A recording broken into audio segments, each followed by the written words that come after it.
罗马与汉这两个所处时间相仿的帝国，横亘于欧亚大陆东西两侧，彼此在历史上也有不少往来的记录。关于两者到底谁更强的 YY， 在网上这么多年也是层出不穷。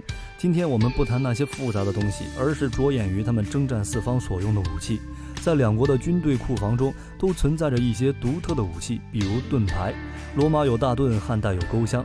我们接下来就来聊聊这两种截然不同的武器能否分出个优劣出来。说起盾牌，总是跑不掉他们的老本行，那就是防御性能。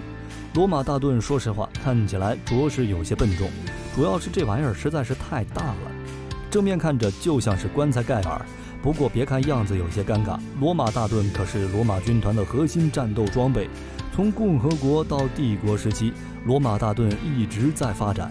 虽然名字没有改变，但是外观却从共和国时期削去两头的椭圆形，变成了帝国时期规规整整的矩形。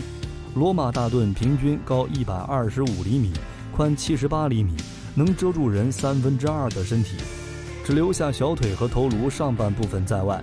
而且由于盾面是向内弯曲的，因此能很好的包裹住士兵的身体。但是反观钩箱，它看起来就像是一根长铁，没有任何盾面，说它是一种盾武，实际上颇有些牵强的感觉。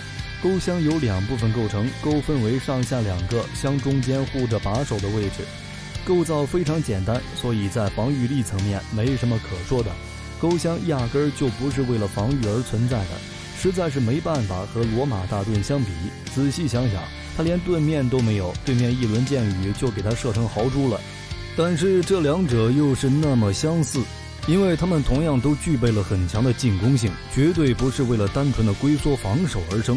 从这一层面上来说，罗马大盾在进攻和防守上就做得非常均衡。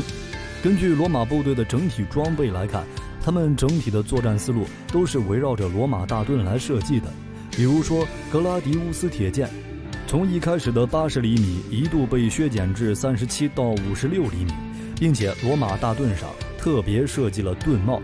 盾帽说白了就是为了撞击对手而存在的，这和钩箱的尖刺有着异曲同工之妙。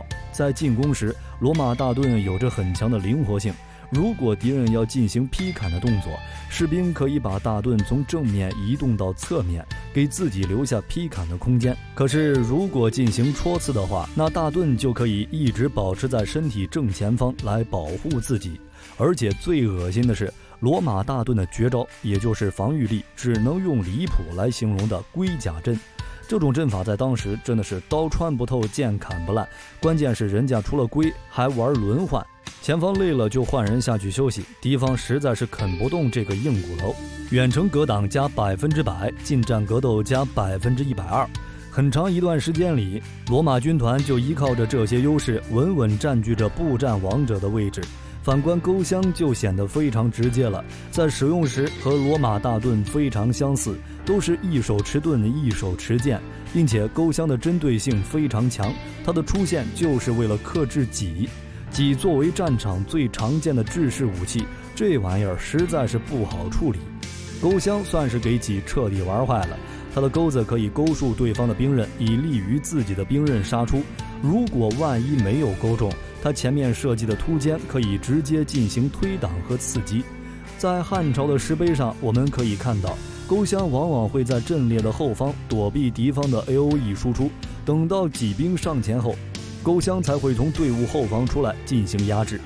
由于钩箱上有钩子，它能直接勾住戟上横出的小枝，这就等于是给到了减速，戟兵攻速下降100%，无法第一时间抽出武器，只能被动挨打。我们可以想象，当戟兵的武器被控制住，赤手空拳面对持刀的钩箱兵，他的结局会是什么样的？等到敌方戟兵被消灭后，钩箱也会退回到后方。那么要是他俩打起来，谁能弄过谁呢？说实话，这两款武器作为具备进攻能力的防具，在单挑上可能谁也奈何不了谁，毕竟各有长处和短板。不过可以想象的是，在机动性上，罗马大盾肯定不行，毕竟这玩意儿轻的都10公斤，重的就更别提了，拿着都费劲。钩箱反正就是一块铁，我就算再重也到不了10斤。单挑这种讲究机动性的战斗，罗马大盾的优势不明显，并且别看勾襄没盾面，但是还是有一定防御力的。同样的，如果群殴起来，勾襄就不太行了。罗马盾阵真要给你摆出来，勾襄就没什么能破解盾阵的能力，分分钟被吊打。可以说这两款武器非常说明了当时东西方在战争意识上有着不同的见解。不过既然这两款武器都是同时期很有代表性的武器，为什么最后却被淘汰了呢？勾襄和罗马大盾退环境的方式截然不同。罗马大盾被淘汰的原因非常简单，说白了就是国家腐败，政府没钱。当时罗马帝国内部出现了严重的衰败，部队编制开始出现了下滑，罗马方阵也不再使用，而是开始大批启用骑兵。其实这个也不难想象，国家每年就这么点钱。而且罗马大盾的战术其实并不好训练，非常看重士兵的素质，往往士兵要训练好几年才能出现战斗力。这样换算下来，你让我投给训练难的罗马大盾战术，我真不如疼一疼我家的骑兵大宝贝。虽然骑兵装备贵吧，但是我给少量的骑兵换一身好装备，总比这个罗马大盾战术要靠谱。所以罗马开始大肆发展其他军种来应对未来战争。罗马大盾这个曾经的爱妻最终被罗马抛弃，不过其他国家倒是真有想学的。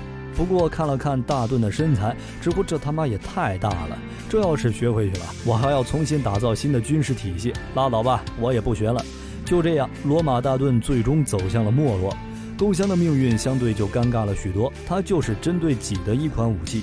正所谓兔死狗烹，古代统治者也不是傻子，明显枪矛比戟更加优秀，我还要戟干什么？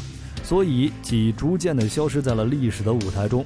随着戟这款武器的消失，勾襄的处境就非常尴尬了。我靠，老哥，我的存在可是为了克制戟的，戟都没了，我还在战场上有啥作用啊？面对枪矛这种武器，我既没有长度优势，也没有防御优势，关键还不能像对抗戟那样勾住人家的武器。所以勾襄兵面对这些武器，只能被动挨打，无法反击，最终无奈退出了历史舞台。就罗马大盾和勾襄两者的表现而言，一款作为军队制式武器，一款作为针对性极强的特种武器，勾襄相较之下就显得过于片面，以至于在戟消失以后很快无人问津。相对来说，罗马大盾最大的缺点或许就是兼容性太低了。所以在罗马人放弃了自家的招牌以后，其他国家也没有捡起他们不要的大盾，因为对于其他势力来说，他们的军事体系本就不是围绕大盾构成的，轻率的大量启用大盾损失机动性，反而是得不偿失，所以也没有学的必要。二者虽然都是后世再也无人使用，但其中原因各有不同。总归作为一款制式武器，罗马大盾在它所处的环境中竞争力要远比勾襄高得多。那么各位小伙伴，在你们心中，勾襄和罗马大盾谁更牛逼呢？欢迎各位小伙伴在评论区讨论一下。揭开历史面纱，探寻神秘冷兵器，本期的分享到了这里就结束了。喜欢冷兵器的朋友可以点个关注，下期和您分享更精彩的内容。我们下期内容再见。